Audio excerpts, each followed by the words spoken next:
Welcome, welcome, welcome everyone to Bookaccino Live for March. Can't believe it's March already, the middle of March. It's also Mercury retrograde right now, the one thing in the astrology that I absolutely believe in, and believe me, it has been wicked this time round.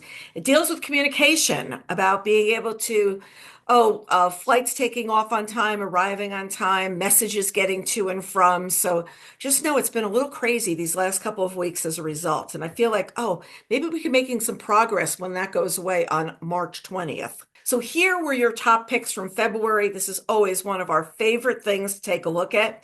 Keeper of Lost Children by Sadika Johnson is your number one pick.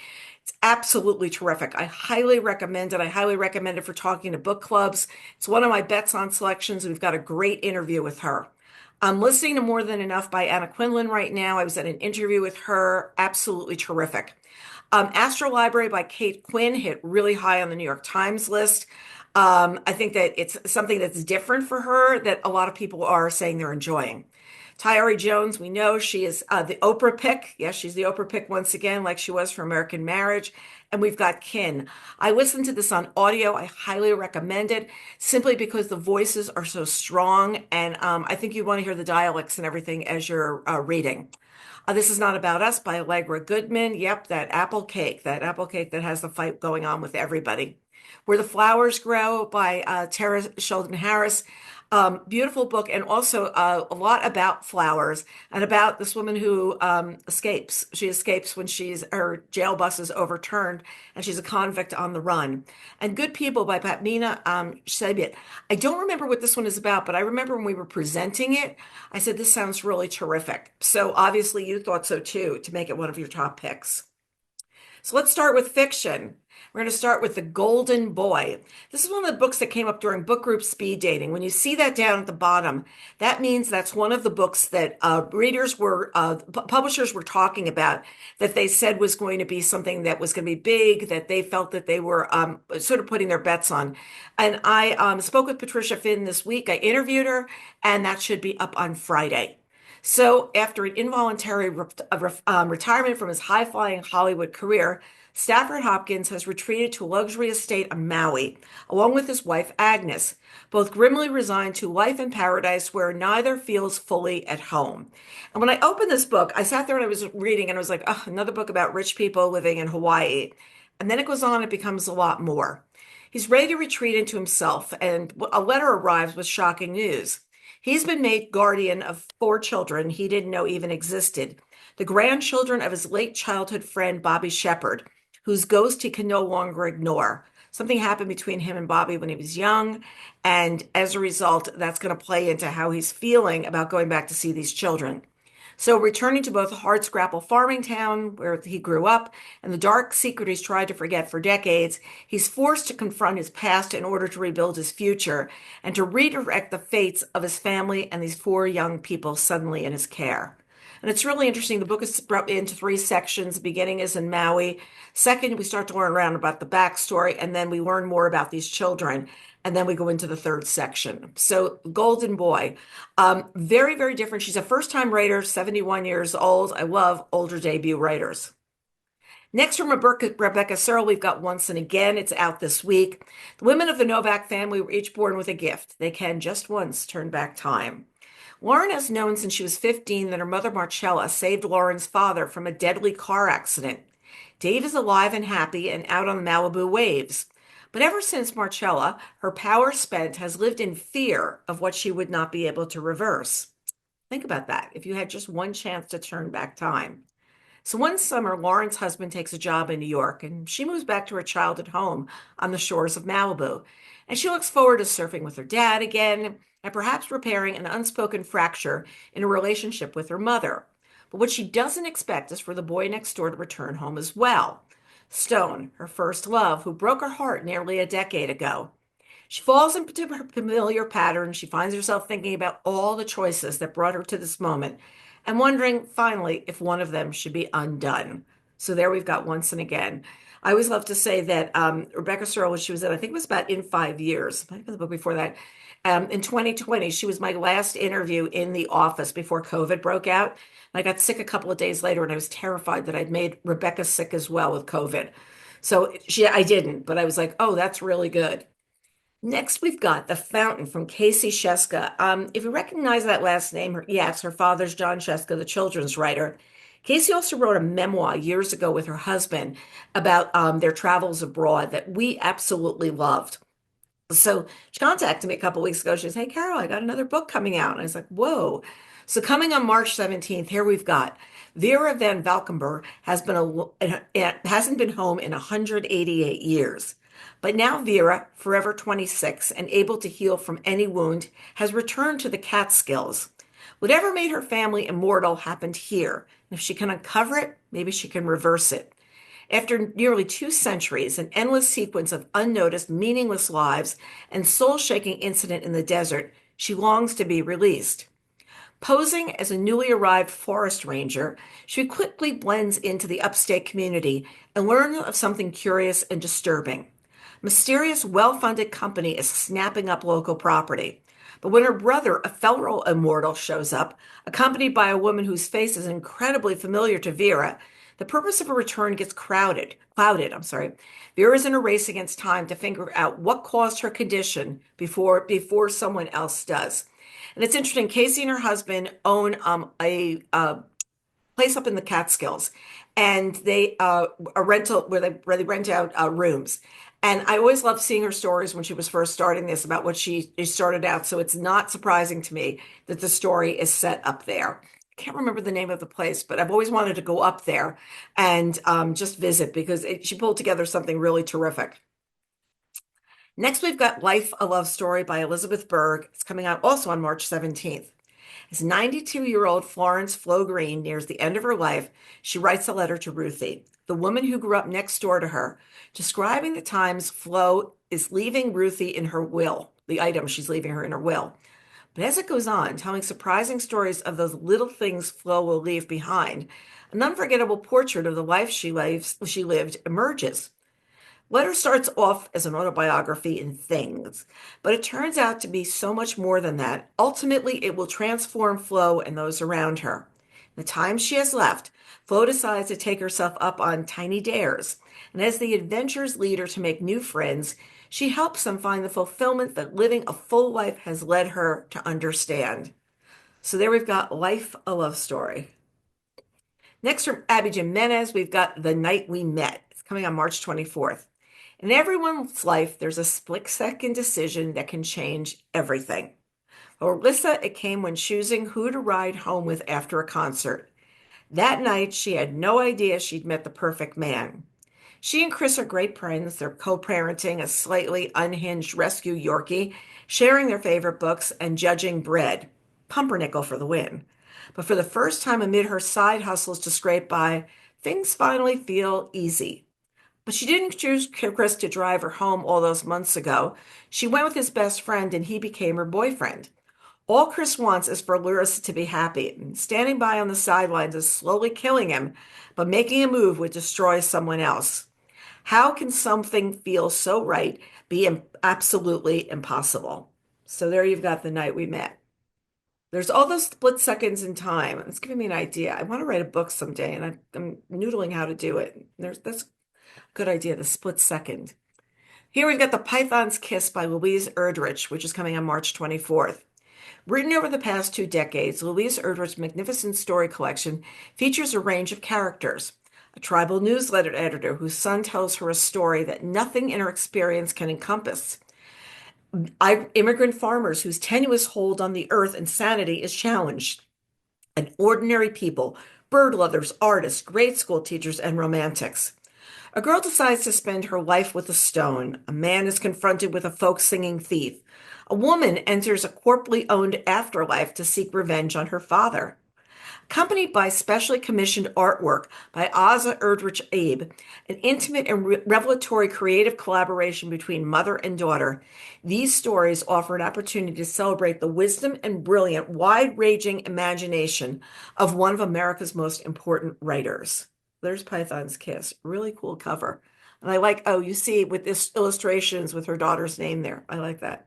I was looking for that. I was trying to figure out where that was. Next, we've got The News from Dublin by Cole Toibin, which is coming on March 31st.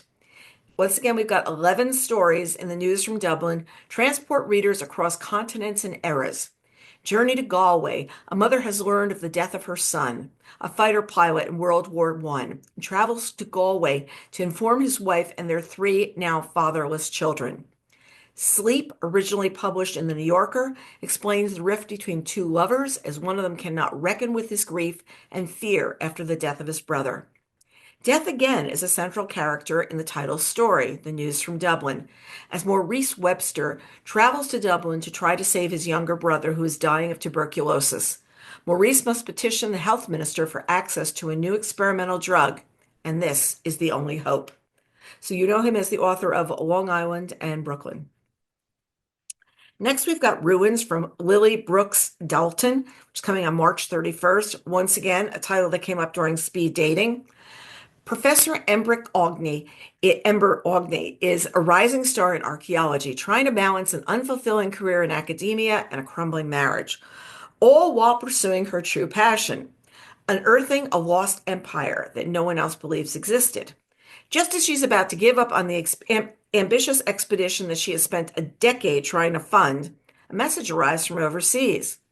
A former student claims to have found something extraordinary, an artifact that hints at the forgotten world lying beneath her history's tidy surface. With vindication finally within her reach, Ember risks everything for the sake of discovery and undertakes an odyssey that will either make her name or ruin her. But as she journeys deep into an untouched wilderness in dogged pursuit of a dead civilization, she collides with the wreckage of her own life. Notice that the wreckage of your own life is kind of like a theme we've got going here. I don't know if we noticed that, Tom. There we got. Next, we've got Son of Nobody by Jan Martel. Tom and I were lucky enough to be at a luncheon where he was speaking about this book. You know him as the author of The Life of Pi, which was a winner of the Booker Prize. The Suede is coming. The book is coming on March 31st. Suede is an ancient Greek epic in free verse that follows a goatherd's son, Suede of Medea, who leaves his family and wife to fight with the Greeks at Troy. This commoner's story was lost to time until Harlow Dunn, a Canadian academic who left his own wife and daughter behind to study at Oxford, discovers its relics nearly 30 centuries later. As a sole translator and interpreter of the work, Harlow dedicates the poem and its footnotes to his daughter Helen. Under his gaze, a personal message to his beloved child appears in the ancient text, like a palimpsest. Despite the thousands of years and hundreds of miles that separate, so is in Harlow, a thread hasn't frayed. The universal song of homesickness and regret, ambition and grief. I think we should have done something here, Tom, of how many books have people left behind. Okay, let's do some historical fiction and see who can get left behind here. First, we've got Fatherland by Victoria Shore. It's out this week. Martin and Laura Breyer, with three young children, possess all the trappings of a perfect life. Except Martin's having yet another affair, and without warning, he abandons his family for the mistress in a new house on the other side of town. Set in a prosperous Midwestern town in the 1950s, Fatherland is a story about the effect of convenient lies and discovered truths. While Martin's abandonment throws up new difficulties for bewildered Laura, a housewife who now must find a way to nurture and provide for herself and their children, unleashes a swirl of emotions in their daughter Josie, who struggles to come to terms with his absence. The novel follows Josie from this fateful event across many decades and milestones and through the phases of her tenuous, emotionally fraught relationship with Martin. So we've got Fatherland. Next, from Alison Pataki, we've got The It Girl. You know her as the New York Times bestselling author of The Magnificent Lives of Marjorie Post. This is one of our word of mouth books, and we'll have a little bit more about what that means later on. I'm reading this right now. It's really good. At the dawn of the 20th century, New York streets teem with change, electricity, automobiles, the brash young president Teddy Roosevelt, and the It Girls. As artist muses and working models, these independent young women soar to stardom because of their talent, charisma, and irresistible beauty. While working as a shop girl, the young Evelyn Talbot is recruited as a studio model and soon catches the eye of preeminent artists of the age. When Broadway comes along, Evelyn solidifies her status as the first self-made American female celebrity, the iconic Gibson girl, the most sought-after figure and face of her time. When Evelyn finds herself in the center of a murder of passion declared the crime of the century, she is blamed for the acts of the men in her life. In an immediate frenzy that spirals around her, Evelyn realizes that to survive, she's going to have to write her own ending. What I really love as I'm starting reading this book is I forgot how much it wasn't photography that was taking place during those years for ads and things. It was drawings. I know that Linwood Barclay has a whole story about his dad who used to draw the cars, draw the automobiles for the car ads. And this is the same thing. These women are drawn, and you could sell this product, you could sell that product. It's very, very interesting to see them come along. And you think of the iconic girls like this, and you think of the models that happen later on, especially when I was working at the magazine in the 80s and the 90s, when it wasn't celebrities on the feature, it was all these really hot models. So, and I'm realizing that I'm watching Love Story, I'm kind of obsessed with watching about JFK and Carolyn Bessette, and a lot of it is talking about the models of that time and Calvin Klein and things that were going on. But the beginning of it was way back here where they were the it girls. Next, from Marie Benedict, we've got Daughter of Egypt. It's coming on March 24th. The 1920s archaeologist Howard Carter and Lord Carnarvon of Highclere Castle made headlines around the world with the discovery of the treasure-filled tomb of King Tut. But behind it all stood Lady Evelyn Herbert, the daughter of Lord Caernarvon, whose daring spirit and restless curiosity made the momentous find possible. Nearly 3,000 years earlier, another woman defied the expectations of her time. Hepworth, oh my gosh, I can't believe I've learned this word back when I was reading the book that was by Fiona Davis. Let's see if I can get it right. Hatshepsut, Egypt's lost pharaoh. Her ruin was bold, visionary, and nearly erased from history.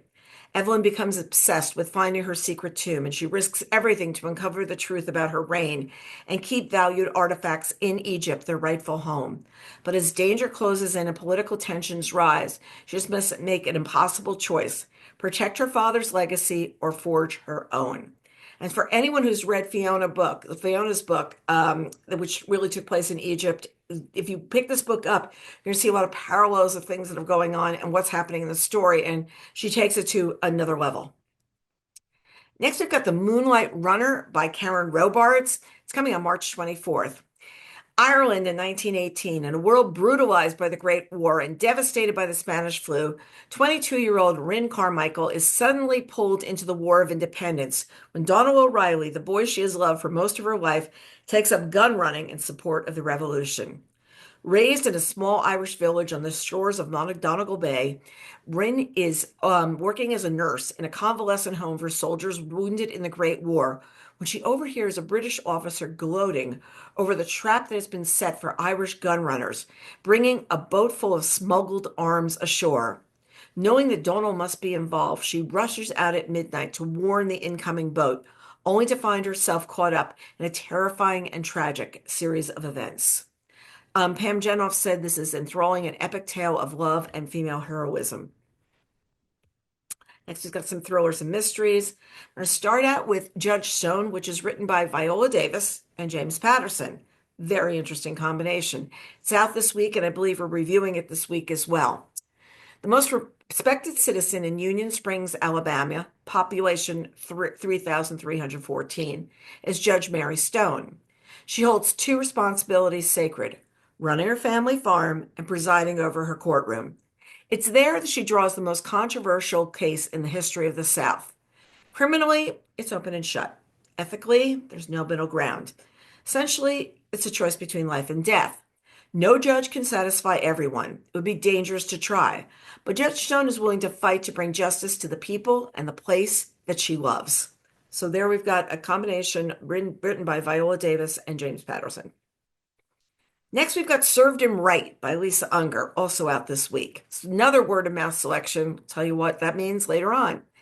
Anna Blacksmith has gathered her closest friends and her sister Vera for a brunch to celebrate her recent breakup from her boyfriend, Paul. But when shocking news about Paul arrives, all eyes are on Anna, the angry ex with a bad reputation. Suspicions only intensify when Anna's best friend falls deathly ill after the brunch. But Anna's not the only one who has a score to settle with Paul. As the investigation unfolds, rumors of a secret network that uses ancient methods to obtain justice begins to emerge. Vengeance is sweet, but it also can be deadly. Anna and Vera are determined to find the truth before Anna takes the fall and their own long buried history comes to life. Light, not life, light. So there you got served them right. Next, we've got This Story Might Save Your Life by Tiffany Crum. It's out this week. Benny Abbott and Joy Moore host one of the most beloved podcasts in the world. Each week, they delight listeners with a different, against all odds survival story, gleefully finding the weird, life-affirming humor in near-death experiences. Since their first episode on Joy's experience with severe narcolepsy, they've been best friends and best friends everyone wants to befriend. And thanks to the meticulous management of Joy's husband, Xander, they've built a lucrative empire. When Benny arrives at Joy and Xander's house one morning to record, he finds shattered glass and an empty house. The one clue shedding light on the couple's disappearance is the incomplete, previously unseen first draft of Joy's memoir. Benny's desperate to find them, even when the police soon zero in on him as their prime suspect. So this story might save your life. Next, from Sandra Brown, we've got Bloodlust. Sandra used to publish in the fall, and she's moved to March for the last two books, which is interesting. 2 years ago, Detective Mitch Haskell lost his wife to a vicious act of retribution, and he has since attributed her murder to two men. Rowan Malone is a ruthless executioner and drug dealer who fronts as a restaurant owner. He performs his handiwork at the biddings of Oz, the faceless kingpin of a drug trafficking operation whose name alone evokes terror. Detective John Bowie has forced Mitch to get therapy to sort himself out. Dr. Dylan Reed is immediately empathetic to the pain she senses beneath Mitch's cavalier attitude and wisecracking. But from the moment he breezes into her office, Dylan finds it a struggle to maintain the professional and personal boundaries that keep her own tragic past at a safe distance. As Mitch begins to close in on Oz and Malone's operation, they're prepared to stop him by any means necessary. So there's Bloodlust. Next, we've got the latest in the Finlay Donovan series, Finlay Donovan Crosses the Line. It's one of our spring reading selections. It's out on March 17th. Elle has been having so much fun writing this series. I understand that she's just been contracted for, I think, books 7 through 10 or 8 through 10. So people who are loving this or jumping in now, it's a great time. Jan Ivanovich said that Finlay Donovan is irresistible. So Finlay Donovan's nanny and partner in crime, Vero, has been extradited from Virginia to Maryland, where she's facing criminal charges for a theft she swears she didn't commit.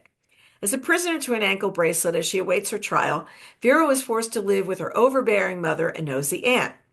Threatening messages keep arriving at her mother's door, demanding that Vero turn over the money or else. But proving her innocent might be an impossible feat. Vera was a treasurer of her sorority when the money went missing. One of the only people who had access to the cash, and her alibi as a date who ghosted her. The court date quickly approaching and her mysterious stalker on her tail, Vera needs to clear her name fast, and Finlay sets off on a mission to suss out the real thief and bring Vero home. So if you want an ongoing character that's a lot of fun, here we got Finlay and Vero. Next, we got The Fortune Tellers of Rue de Rue by Alicia Selenkova Gilmore, which is coming on March 24th. Also, one of our spring reading titles. Spring reading titles means there's going to be a contest about those titles. Zena and her grandmother, Baba Valya, own a tea room in Rue de Rue in Paris, where they have lived quietly since Zena's mother's untimely death. By day, the women serve tea, but when dusk falls, they divine fortunes and perform seances for their loyal clientele. And then the charming Princess Olga and her brother arrive, searching for knowledge about the disappearance of their father, the exiled Grand Duke, cousin of the last Tsar of Russia. Zena performs the seance and is able to summon the Grand Duke. But to her horror, he starts to haunt the shop and seems to know something sinister about her mother's death. Zena delves into her family's hidden past, dark secrets are unearthed, threatening the home and tea room that Zena and her grandmother have worked so hard to build, not to mention their very lives. So I think this is a really hauntingly beautiful picture on the front screen, too. Next, we've got The Keeper by Tana French, and this is on sale on March 31st. On a cold night in the remote Irish the village of, okay, I actually looked this up, Ardnakelty, see, I can do this. A girl goes missing. Sweet, loving Rachel Holohan was about to be engaged to the son of the local big shot. Instead, she's dead on the river. Close-knit small town, a death like this isn't simple. It comes wraps in generations-old grudges and power struggles, and it splits the townland in two. Retired Chicago detective Cal Hooper has friends here now, and he owes them loyalty. But his fiancée Lena wants nothing to do with, look it up again, Carol, Artakelties, see, I can do this, tangles. As the feud becomes more vicious, their settled peace starts to crack apart. When they uncover a scheme that casts a new light on Rachel's death and threatens the whole village, they find themselves in the firing line. So there we've got the keeper. Next, do some memoirs, biographies, and other nonfiction. This is a really creepy cover. Adult Braces Driving Myself Sane by Lindy West. Through Shrill, the book, and then the Hulu series, Lindy West becomes an inspiration. To this day, she is stopped on the street and hailed as a beacon of empowerment by women who felt badly for not conforming to a narrow set of societal norms, thin, straight, compliant. But behind the scenes, Lindy never felt like she was the self-actualized woman fans made her out to be. She found herself in the throes of a deep depression, with her marriage and sense of self-worth hanging in the balance. She knew she needed to make a change. In Adult Braces, she shares the story of her rock bottom and the journey she took to claw her way out of it. I think that is a terrifying cover. That's me. Okay, now we've got The Best Dog in the World, Essays on Love, edited by Alice Hoffman. Anyone who's ever been fortunate enough to share their life with a dog knows that the experience is both profound and transformative. Here in this charming collection of essays, 15 celebrated authors share unforgettable tales of the dogs who left their paw prints on their hearts. Contributions from Isabel Allende, Chris Bajelian, Bonnie Garmis, Roxane Gay, Emily Henry, Anne Leary, Tova Mirvis, Jodi Picoult, Elizabeth Strout, Amy Tan, Adriana Trigiani, Nick Trout, Paul Yoon, and Laura Zigman. The Best Dog in the World captures the full range of canine-human connection, from the joy of welcoming a new puppy to the heartache of saying goodbye to a beloved friend. And I think that dog on the cover is just adorable. Next, we've got Judy Blume by Mark Oppenheimer. To know the name Judy Blume is to know and love literature. Her influential novels turned classics touch the lives of tens of millions of readers. For more than 55 years, her work has done something revolutionary. It's rewired the world's expectations of what literature for young people can be. It's frank, candid, earthy, and unafraid to show the messier sides of humanity. But little is known about the real woman behind the iconic persona and the unlikely journey of her literary ascension until now. In Judy Blume, journalist, historian, and longtime Blume aficionado Mark Oppenheimer pens a beautiful multidimensional portrait of the acclaimed author through extensive interviews with Blume herself, invaluable access to her papers and correspondence, and thoughtful analysis of Blume's beloved novels, including early unpublished works that shed light on the path-breaking writer that she would become. It's interesting, there was a piece in the Times, I think it was last week, about Oppenheimer writing this book. And one of the big questions was, can a man write a book about a woman that has had such an influence on young women? And it's a very, very interesting take on who's allowed or who should be writing such stories. So, and this is also the story of how they work together and then when they stop working together as well. Okay, for Liza Minnelli, this is definitely her memoir. It's Kids, Wait Till You Hear This, and it's as told to Michael Feinstein. So you can just imagine the story. It's the autobiography of EGOT icon Liza Minnelli. Fascinating untold story reveals the intimate truths of the only child born to Hollywood legends Vincent Minnelli and Judy Garland. And for the first time, here's Liza up front. She decided at the age of 16 that sympathy is my mother's business. I give people joy. And that veil of joy, however, masks a lifelong struggle with substance abuse disorder, which she inherited from her mother's branch of the family. Boundless love to give and an equal need to receive it.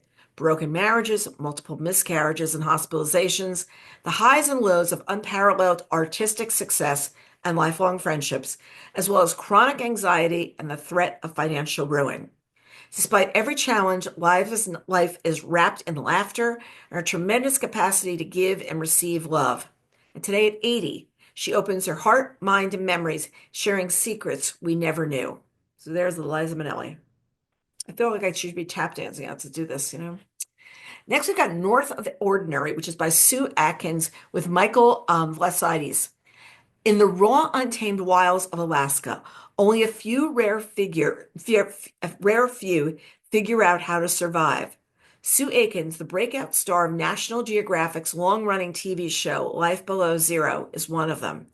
At her remote outpost 200 miles north of the Arctic Circle, she weathers more than just brutal winters and hungry bears. She battles isolation, injury, and the ghosts of a turbulent past, forging a life in a place most people wouldn't last a day. Left to fend for herself as a child, Sue's fight to survive began long before she ever stepped foot in Alaska. In North of Ordinary, she tells the unforgettable story of abandonment, grit, and fierce independence, from navigating deadly storms and surviving a horrific bear attack to learning how to build a life, a home, and a sense of self where most would only see desolation. So there's definitely a story about a woman who spends time alone. Okay, the end of my life is killing me. The unexpected joys of a cancer slacker. This is by Annabelle Gurwitch. After Annabelle received an out-of-the-blue diagnosis of stage 4 lung cancer, an essential dread set in. Precision medicine offered a temporary reprieve, but instead of turning into a cancer warrior, she decided to make herself a cancer slacker. Her motto, no runs, no ribbons, no religion. Told with her signature wit, warmth, and gimlet eye, she draws inspiration from Greek mythology and TV comedies, Kermit the Frog and Samuel Beckett. She accidentally acquires an angel and praises being in it just for the sex, and finds herself on an European van tour selling merch for a heavy metal band. So definitely the end of my life is killing me. Yes, it's a cancer slacker. Next, we've got The Ghosts of 4th Street, My Family, A Death, and the hills of Duluth. Every family has its stories and secrets, and Lori Hertzl's family had more than its share. At an early age, Lori, the seventh of the 10 Herzl children, took the challenge of sorting them out.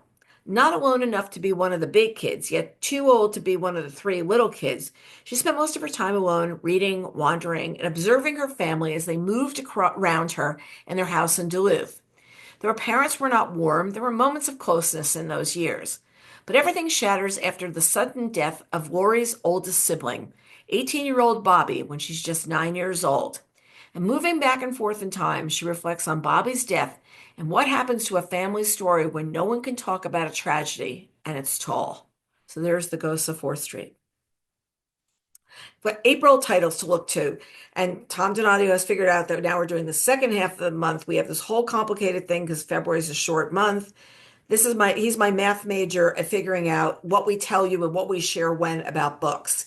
And this is a big one. This is the Mother-Daughter Book Club by Susan Patterson and James Patterson. It's coming on April 20th. We've got a big contest attached to this that we'll tell you about later in this presentation. This book sounds so much fun. Between their busy lives and their far-flung residences, the Mother-Daughter Book Club, for longtime college friends and their 5 daughters, more often discuss the books on their nightstands by our 2 a.m. texts than in-person meetings. And maybe it's just as well after what happened at their last get-together. So it's an emotional reunion when they finally gather again, this time on the spectacular shores of Italy's Lake Como. Sightseeing excursions, reminiscing fueled by Comopolitans, and a hint of vacation romance all build to the book's trademark Night of Secrets. These friends and sometimes rivals are close readers of novels, memoirs, and each other. But as the years and distance cast shadows and doubts, confidences and sympathies turn into surprising revelations. So there's the Mother-Daughter Book Club. I interviewed Susan a couple of years ago, and I'm hoping to get to interview her again.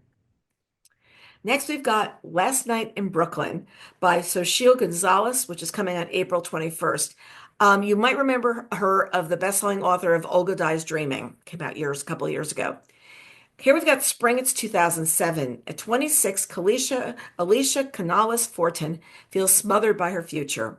She's in a long-distance relationship, living at home with her mother's beliefs, saving up for a wedding to a future doctor.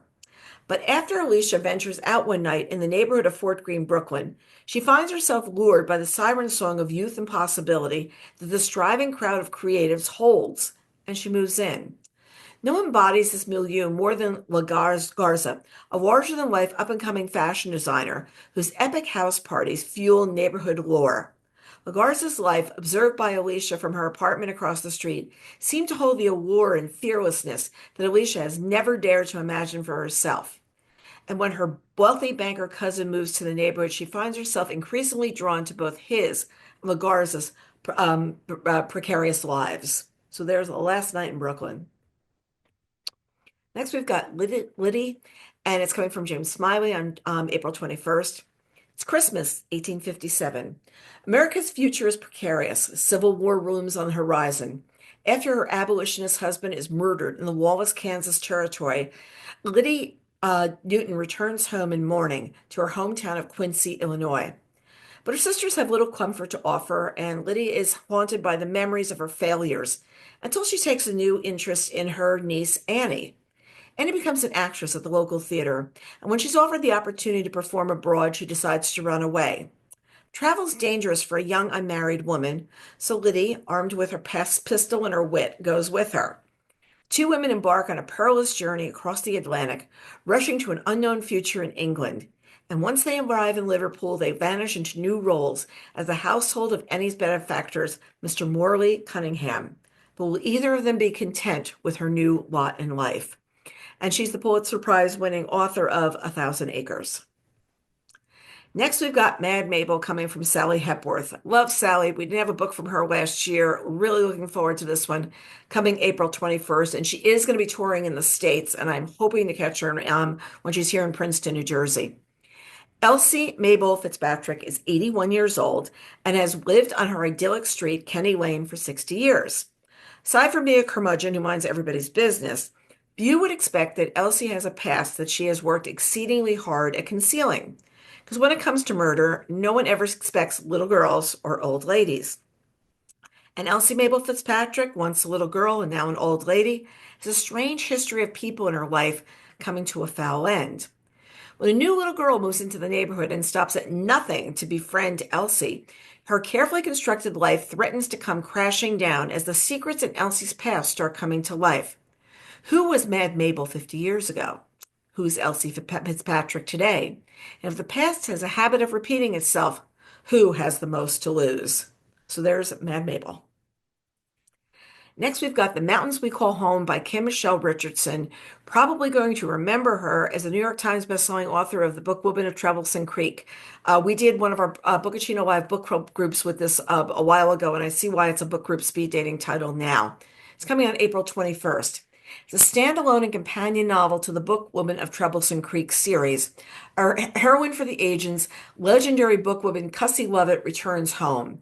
Powerful testament of strength, survival, and the magic of the printed world, The Mountains We Call Home is wrapped into a vivid portrait of Kentucky life, examining incarceration and criminalization, the effects on the poor and the powerless, and tracing the societal consequences of fractured family bonds, along with the nostalgic glimpses of a bustling, multifaceted Louisville, and heartwarming portraits of reading efforts in every facet of life. So there's the latest from Kim Michelle. Next, we've got No Way Home by T.C. Boyle, coming April 21st as well. Terrence Tully is at work when he receives news that his mother has died. Third-year medical resident in a gritty community hospital in downtown L.A., he sees death daily, but the news that his mother has passed away jolts him like no other. Turn the page, and he's heading north on I-15, the lifeless desert, to the small Nevada town where his mother had retired. Overwhelmed with grief and the burden of having to sort out the remnants of his mother's life, he stops at a cafe and has a chance encounter with a pretty young girl, a local girl, wearing my favorite color, a turquoise mini dress. What seems to him a chance meeting like so many we all experience daily will come to upend his life and morph into a fatal obsession. So there's No Way Home. Next, from Debbie Macomber, we've got Chasing the Clouds Away on April 28th. Maisie Gallagher has her own dreams, but when her father passes away, she selflessly sets them aside to help her family. Despite knowing it was the right thing to do, she can't help but wish for the road not taken. Chase First, the hardened heir to a financial empire, is primarily focused on his own life and his own work as a bank executive. His childhood is marred by his mother's struggle with addiction and has left him cynical and emotionally distant. But then Chase meets Maisie, a beautiful woman full of optimism and kindness, who can see past his defenses. And to his surprise and annoyance, she offers to help him during a time of need and declines his offer of payment. Instead, she asks him to pay it forward, not with money or a quick fix, but through a true act of selflessness. At a loss, Chase doesn't know where to begin. Next, we've got Ghost Town, coming from Tom Perrotta on April 28th. Jimmy Perini lives in 1970s suburban New Jersey, a few miles from Manhattan, but a world apart. At the end of 8th grade, after tragedy strikes, Jimmy finds himself lost in a fog of grief that alienates him from his friends and family, drifting instead into troubling friendships with two older teenagers. One is a notorious local burnout with a fast car, an endless supply of weed, and a shaky grasp of reality. The other is a smart, eccentric girl to whom Jimmy finds himself drawn as they become tranced by her Ouija board, which may offer the only salve to their grief. The fateful public trauma unfolds. Jimmy is torn between the occult beyond and the cold realities of the place he calls home. And you know Tom Perrotta as the author of The Leftovers. Here we have some May titles to look forward to. We're going to start with Katherine Stockett's The Calamity Club, which is coming on May 5th. And we all remember her as the author of the #1 bestseller, The Help. Bonnie Garmis is calling this a must-read. It weighs in at about 624 pages. It's in the other room. I figure I should start reading it now because I absolutely love Katherine. I'm planning to see her at the Montclair Golf Club in New Jersey. She's doing an appearance. But I have to have the book read by then, and I want to interview her. Oxford, Mississippi, 1933. Abandoned by her mother one Christmas Eve, 11-year-old Meg LaFleur has learned the hard way to rely on no one. No one of the adoptable big girls at the Lafayette County Orphan Asylum. She fights every day. She keeps her spirit unbowed. Sorry, not one. She is now one. I'm sorry, missed that line. Bertie Calhoun, unmarried and outspoken, has come to Oxford to ask her socialite sister to help the struggling family she's left behind. But as the depression tightens its grip, Bertie discovers that her sister's seemingly charmed life is a tapestry of lies.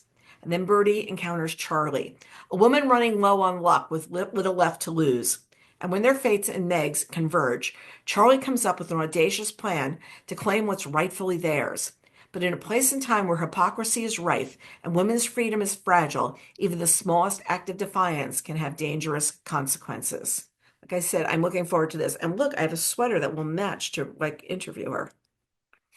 Next, we've got Ghost Stories by Siri Hustvedt. It is coming on May 5th. It's an intimate meditation on grief, memory, and enduring love, written after the death of her husband, Paul Auster. The book includes personal, never-before-seen writing by Auster, letters and notes to Siri, and his last unfinished book addressed to his grandson, Letters to Miles. It's both an elegy and a reckoning, a chronicle of personal loss that also bears witness to the sorrows of recent years, the tragic deaths of her stepson and granddaughter. She explores how grief unmoors time, how the intimacy of a shared life continues to mark the everyday, and how the body experiences the absence of love as a presence. She reflects on the things and papers Auster left behind, the 43 years they spent together, the rituals of mourning, and the nature of language, memory, and self. And there's Ghost Stories, a memoir. Next, we've got The Parisian Chapter by Janet Skillson Charles. This was released as an audio original last May, and now we've got it as a paperback original. And I actually spoke to her about this book last year, so there's an interview if you should go read it. It's Paris, it's 1995. It's been 5 years since Lily Jacobson and her best friend Mary Louise arrived from their small town in Montana. Determined to establish themselves as artists, Lily, a novelist, and Mary Louise, a painter, share a tiny 6'4" walk-up and survive on brie and baguettes, which sounds really fabulous to me. When Mary Louise abruptly moves out, Lily feels alone in the city of life for the first time and needs a new way to support herself. She lands a job excuse me, at the program manager of the American Library in Paris, following in the footsteps as our French neighbor Odile, excuse me, who infused her childhood with tales of heroic World War II librarians. And here, in the storied halls of the ALP, she meets an incredible cast of characters, each with their own stories and agendas. So there you've got the Parisian chapter. From Kitsi Whitson Harvey, we've got Summer State of Mind coming on May 5th.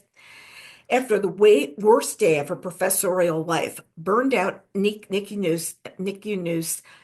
Okay, let's do this again. After the worst day of her professional life, burned out NICU nurse Daisy Stevens runs to Cape Carolina. Thank God she ran away from wherever she was, because I'm not doing well with that. North Carolina, looking for a new life and possibly new romance. On the first day of her simpler job, high school baseball coach Mason Thaiston discovers an abandoned baby. He's still struggling to reconcile the scars of an injury that kept him out of the big leagues, stuck in his hometown and searching for a way out. And this newcomer and the child they saved together might be the motivation he needs to stay put. Sparks fly as Mason acquaints Daisy with Cape Carolina, introducing her to his friends and family, including his baddie Aunt Tilly, who is looking for relief from long-buried family secrets and her own fresh start. But as Daisy becomes increasingly attached to this abandoned child, begins facing her own demons in the process, a startling discovery is made that threatens to rip the entire town of Cape Carolina apart. So there's Summer State of Mind, and she was a NICU nurse, okay? NICU nurse Daisy Stevens. Got it. The Things We Never Say by Elizabeth Strout. Okay, here we go. On May 5th, Artie Dam is living a double life. He spends his days teaching history to 11th graders. He goes to holiday parties with his wife of 3 decades, makes small talk with neighbors, and on weekends, takes his sailboat out on the beautiful Massachusetts Bay. But inside, he's plagued by feelings of isolation.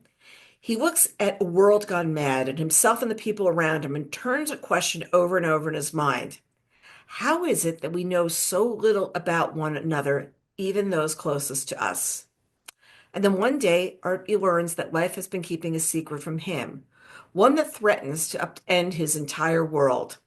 Once he learns it, he's forced to chart a new course, to reconsider the relationship he holds most dear, and to make peace with the mysteries at the heart of our existence. So there's The Things We Never Say. Okay, from Patricia Cornwell, we've got True Crime coming on May 5th. Patricia Cornwell is best known for her international best-selling thriller series about forensic pathologist Dr. Kay Scarpetta. Every story comes from somewhere, and Scarpetta's began when Patricia Cornwell embedded herself in a morgue. In True Crime, she excavates her own life, detailing her traumatic childhood being raised by neglectful parents, her father abandoning the young family on Christmas Day, her mother being institutionalized twice, the abusive foster family, and developing a parental relationship with evangelist Billy Graham's wife, Ruth. She unflinchingly shares overcoming obstacles that later gave her the ambition to become an award-winning police reporter, and from there it was research in a medical examiner's office that would turn into a full-time job. She'd become a forensic expert and a worldwide publishing phenomenon. If I remember correctly, her series, Tom will probably check this, is starting on, I want to say Netflix soon. If you want to jump in and tell me, I think that it's starting soon on Netflix, but I could be wrong on that. We'll jump in at the end on that. Then from Christina Baker Klein, we've got The Foursome coming on May 12th. When Ang and Chang Bunker arrive in Wilkes County in 1839, they're not just a curiosity, they're a sensation. Everyone is eager to learn if the salacious rumors about them are true. Within months, the twins have opened a general store, bought land, and begun building a plantation. And now word has it that they're looking for wives. In a place that thrives on gossip and legacy, their ambitions are setting the community on edge. Sarah and Adelaide Yates, daughters of the once prominent local family, brought low by scandal, are drawn into their orbit. Bold, beautiful Adelaide sees the twins' fame as a chance to reclaim her future. Sarah, quiet and observant, isn't so sure. And when the twins' lives become entangled with theirs, they must navigate loyalty, longing, and identity in a world where everyone, including race, class, and gender, is rigidly defined. Christina is telling me we met up that this story actually has there's some weaving into her family's past story. So we're going to be hearing more about that in the next couple of months as well. Next, from Louise Penny and Melissa Fung, we've got The Last Mandarin coming on May 12th. Alice Lee, first generation Chinese American and former food blogger, has lived long in the shadow of her mother, Vivian Lee, Tiananmen Square dissident turned world renowned human rights activist, and the passionate advocate for a free and democratic China. When security and fire alarms go off simultaneously all around the world, setting off a panic, the signal is traced back to China. As world leaders scramble to respond, Vivian and Alice are called to the White House in hopes that Madame Lee can interpret the Chinese intentions. But why involve Alice? If China isn't behind the attack, Vivian warns, someone even more dangerous is pulling the strings.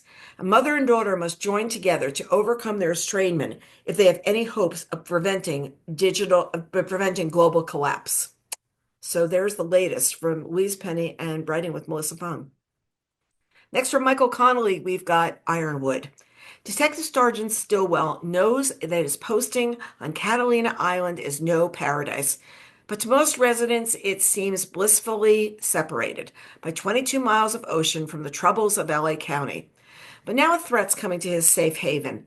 Acting on a tip from a confidential informant, Stillwell and his deputies watch a plane land in the middle of the night at the airport in the sky, a remote airstrip in the mountains. A duffel bag of drugs is dropped, and the deputies move in, but things go sideways. While Stillwell chases off the fleeing pickup man, into the mountainside brush, shots are fired on the runway, and the plane flies off. An internal inquiry follows, putting Stillwell on the bench until he's cleared of responsibility for this disastrous operation. But he's still determined to find out who brought deadly violence into his island, and he begins his own secret investigation into the drug deal that's gone wrong. This is one of his Catalina novels. Next, we've got The Shippers from Katherine Center coming on May 19th. After a whole lifetime of being bad at love, JoJo Burton decides to solve her intimacy issues once and for all at her sister's destination wedding on a cruise ship. With the help of little pop psychology, she diagnoses herself with a fixation on the neighborhood guy who was her first crush and first kiss, and who just happens to be a newly divorced wedding guest. And she decides to woo him during the cruise for some long-delayed closure. The only problem is her sister is a little busy being a bride at the moment. So JoJo ropes in her childhood bestie, Cooper Watts, to be her wingman. Cooper, who RSVP'd no, but showed up anyway. Cooper, who left town without a word 4 years earlier and moved to London. Cooper, who was, if she's honest, the worst heartbreaker of her life. It's bliss for her to see him again. It's also agony. And the more they team up for Project Conquest, the more she obsesses over questions she can't bring herself to ask. So there we've got The Shippers, which is definitely going to be a beach read. Next, from David Sedaris, we've got The Land and Its People coming on May 26th. He tries on the role of caretaker after his boyfriend Hugh's hip replacement surgery, and both succeeds and fails. He walks dozens of miles with his friend Dawn and challenges her to eat a truck tire. Ever adding to his list of countries I have been to, he rides a horse named Tequila in Guatemala, buys a bespoke priest cassock in Vatican City, and goes on safari in Kenya without taking a single photo.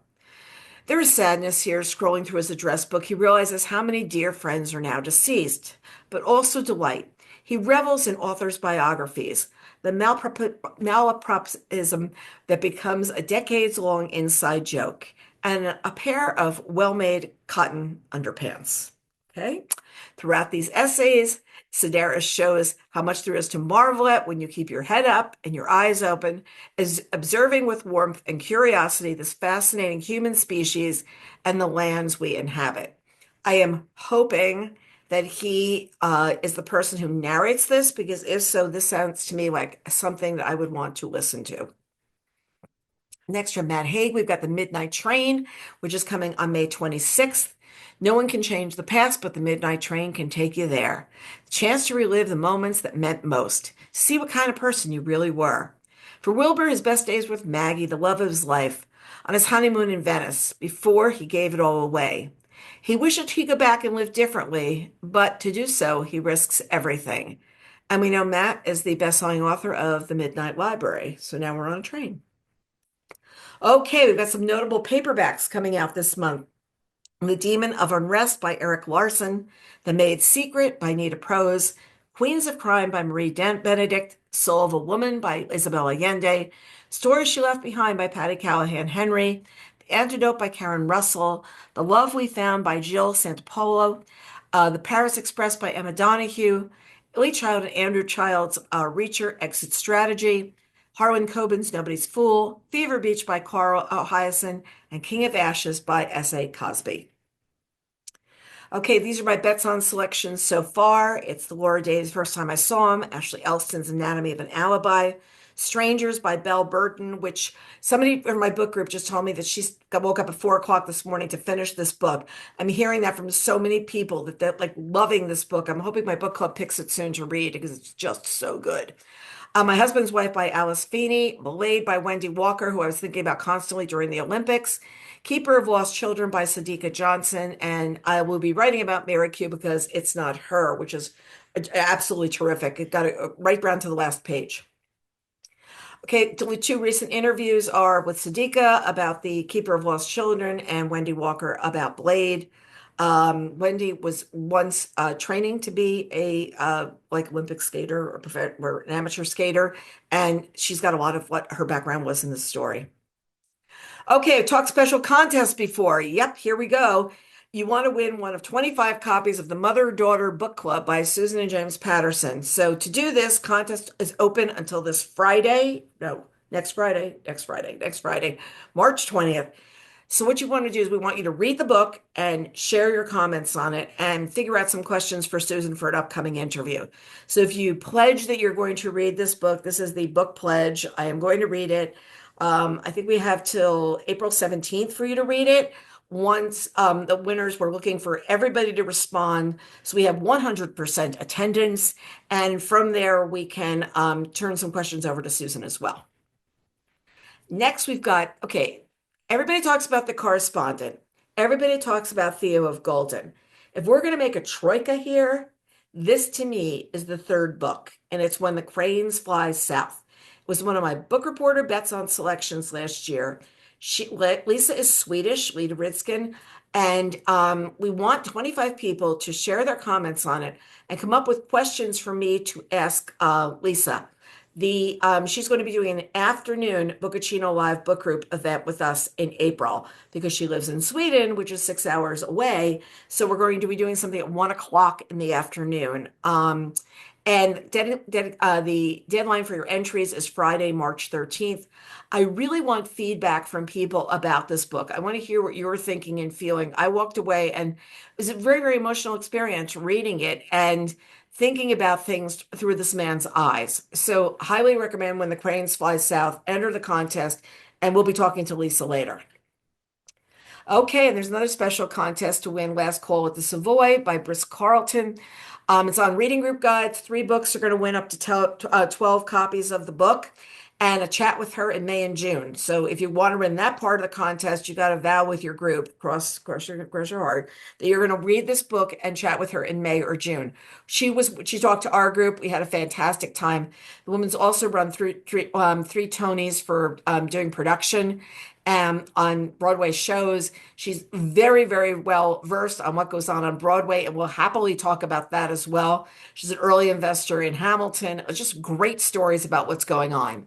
And then we're also going to give 1 copy to 25 readers who will give us their feedback on the book and share it with their book club with the goal that we want them to read it with their book club over the summer. So we want serious readers here, people who are going to really pick up this book.